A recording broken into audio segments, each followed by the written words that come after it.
Hello, and welcome to the podcast, Read, Watch, and Wine. Today we are going to discuss the book and movie adaptation of The Girl on the Train by Paula Hawkins. Rachel takes the same commuter train every morning. Every day she rattles down the track, flashes past the stretch of cozy suburban homes, and stops at the signal that allows her to daily watch the same couple eating breakfast on their deck. She's even started to feel like she knows them. Jess and Jason, she calls them. Their life, as she sees it, is perfect. Not unlike the life she recently lost. And then she sees something shocking. It's only a minute until the train moves on, but it's enough. Now everything has changed. Unable to keep it to herself, Rachel offers what she knows to the police and becomes intertwined in what happens next, as well as the lives of everyone involved. Has she done more harm than good? Thank you again for tuning in, and now here's the review.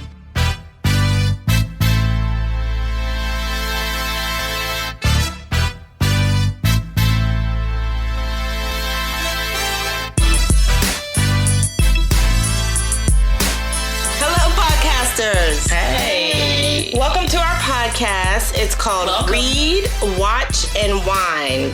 And this is the podcast where you will get a review of a book that we've read that's been transitioned to a movie. So I'm here with my co-hosts, Raya, Lynn and Champagne, and I am Treava. So the first book that we're going to review is called Girl on a Train, written by Paula Hawkins. And the movie that we're going to review is by the same title, Girl on a Train. And the screenplay was written by Erin Wilson. And the producer of the movie is Tate Taylor. Okay, so what do you guys think about this particular transition? I got some strong feelings about this movie and this book. So do I. I mean, I liked it, but I did not. I mean, I like the book. Love the book. Dislike the movie. I mean, I did with too. the exception of casting.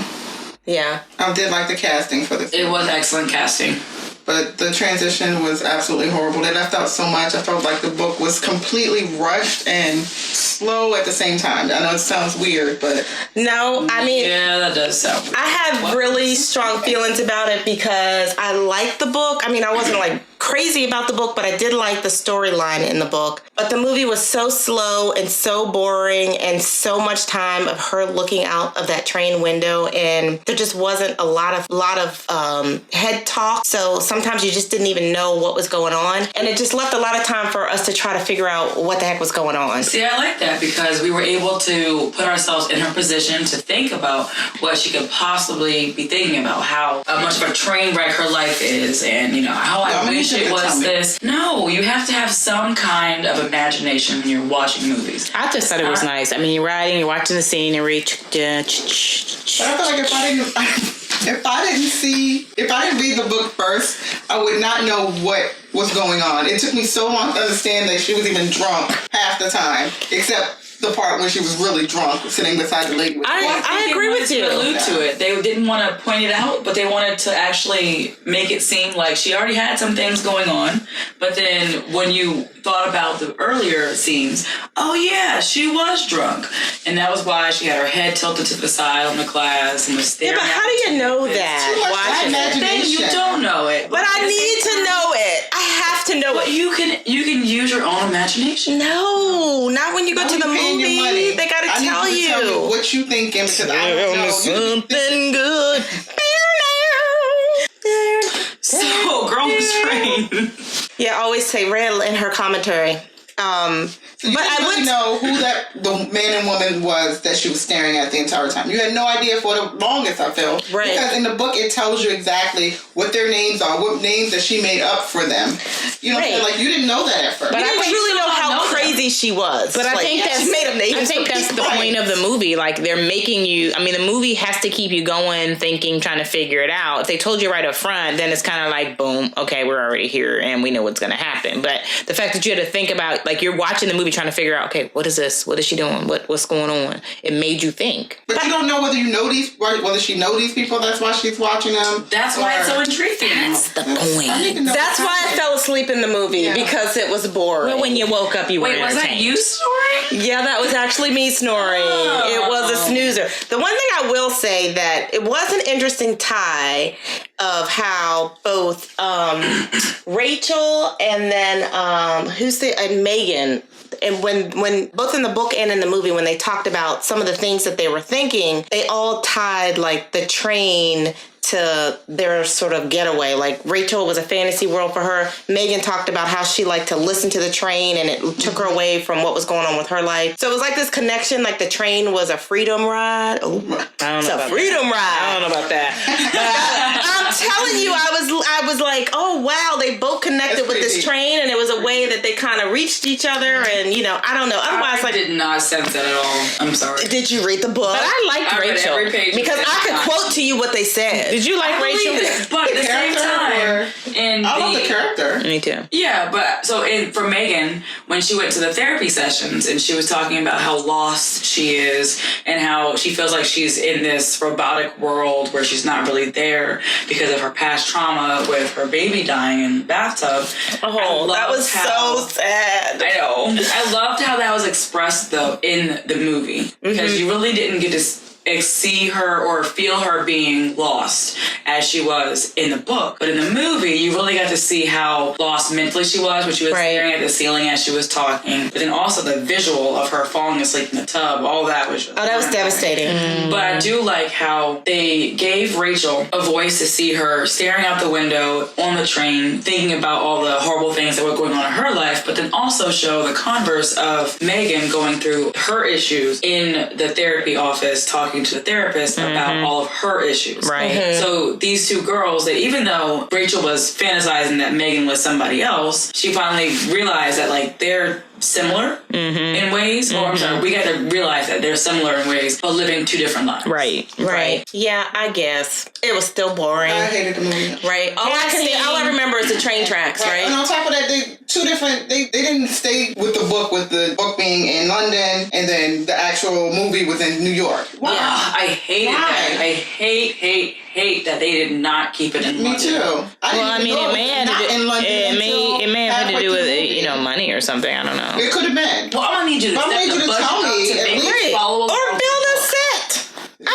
Or lie. Every time you have a movie or a TV show shot in DC, DC is always just the White House. Exactly. The White House and like the Washington Monument is 20 miles away. Right. It's never an actual depiction. Right. Because I know security purposes, but at the same time they could have done that with the movie. They could have lied and said that this is London. It doesn't need to be exactly what London looks like because us DC DMV people have been shorted about that forever. Yeah. But at the same time they could have said, oh, this beautiful Manhattan skyline is actually London. And but you still got somewhat of A-listers too, so you're paying them, so you got a budget. Clearly, I feel like Emily Blunt. Yeah.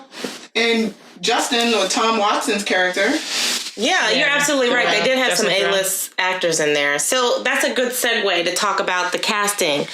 Yeah. What do you guys think about the casting for this movie? I actually think they did a really good job. Even though I did not like the movie, I feel like I identified or visualized most of these people in this character. I agree. With the exception of Rachel's roommate, Kathy, that was so far off. But everybody else was perfect. I loved her. But yeah, I love her, but she's not what I portrayed. I know. I pictured a nerdy girl coming in with books in her hands. She acted like she wasn't a party girl at all. Like, gotta be quiet because Kathy in the next room, No. I loved her. I envisioned her. Yeah, I did too. Really? She's nerdy. She's a roommate, likes to study, but at the same time, she has attractive side about her. Right. Like, she's not focused on that. She's focused on schoolwork or books, things like that. So when I saw her, I was like, that works in my head.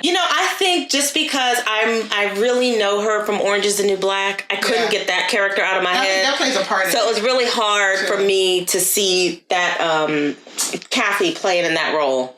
That's what Laura Pepper's in anything. I love it. But that's the thing too. We have to take into consideration because if we see other actresses or actors playing a different, totally out of character role, trying to, I guess, break them apart. Yeah, that's true. Trying to separate the two characters, and so I think that's gonna be hard too. So I think that comes a lot with a lot of movies that are going to come from books. If you're always using people who are like A-listers, you're going to run into that problem, because sometimes that can throw you off unless they really are a dead ringer for what you would assume is that person in the book by the description. Well, Tom's character, to me, I thought that he embodied that chauvinistic, violent man. And so when I saw him come on the screen, that is what I envisioned to be him. Yeah. So, and then also with Emily Blunt being Rachel, she's not a slovenly person. She looks like glamorous and beautiful all the time. But then she came on screen and I was like, she looks like, she's been drinking a lot. Yeah, I've been drinking. So seeing her transition to like this sloppy person was nice, but also at the same time, I like how she was able to, you can see her in more than different ways. Yes. Being an A-list celebrity, she can be one and be the other, and I think she embodied all of it. Right? Yeah, but they still throw me why choose a person with a English accent if they're not in London? Exactly. I thought that was the whole point. Yeah. You know what I'm saying? Like, I don't think they were thinking about that. I think they were just like, Emily Blunt is a good actress. And we're going to put her on. And she really was good. Right. But so were you guys thrown off about Lisa Kudrow? Like, why was she in that 2-second role? Why was she even there? Like, come on. I paid her a lot of money to just make it right. Like, anybody could have played that role. Anybody. But then they didn't capitalize on her personality. And she has a great personality. Oh, so funny. I know that the character really didn't, but they could have capitalized on that, making the jokes, or her being like, no, Rachel, it wasn't you, it was it was Tom. But instead she was like super serious on the train. Oh, I know. It's not you. And I'm like, you should have used that to that exactly. Even discussing like the fact that her husband couldn't keep his stuff in his pants. Like she could have made that funny. Exactly. They didn't even have to talk about it on the train. I thought that was so awkward too. She could have ran into her at a restaurant. You know what I'm saying? Just on the train. I don't know. Have you heard some of these people on the train? I mean, some of their conversations. But they do. That's true. That's true. So in the office, in the elevator. Exactly. About the person that's standing right beside him. In the elevator. Well, a coffee shop is kind of cliche though. True. So the elevator or something. I don't know. Okay, so how did you guys like it? Like, really? I give it a sip. So I think that's for the cast. I'm with you, Champagne. Yeah, that's just for the cast. What about the conversion from a book to a movie? Would you give that rating? A sip. The movie is a snoozer. The movie was so freaking boring. I'm like, no. I'm with Champagne. I give it a sip. Sip of wine from me. Raya? Long day at work. Long day at work, so you liked it, huh? I did. I thought the transition was, there were some quirky things, but I thought it was good. A long day. I sure did. Lynn? What you agree, a long day at work, a nice hefty pour, because the only thing that really, really didn't sit well with me was the location. I don't understand why we didn't have it in the same location. I just don't understand. I'm sorry. And then see, for me, I don't even notice that, so it's so fine. Well, Lynn is the overthinker of the group, so we can all acknowledge that now. Well, there we have it. We got 2 sips and 2 long day at work, so it does not get a full glass from us today. So there you have it. That's the review. Girl on the Train. Be sure to check us out for some additional podcasts where we talk about some other movies that we have. Follow us on Instagram. Read and watched. Don't forget to follow us on Instagram. And if you ever want to join our discussion or you have some movie recommendations, hit us up, DM us, and we'll get back to you. At Read, Watch, Wine on our Instagram page. Read, Watch,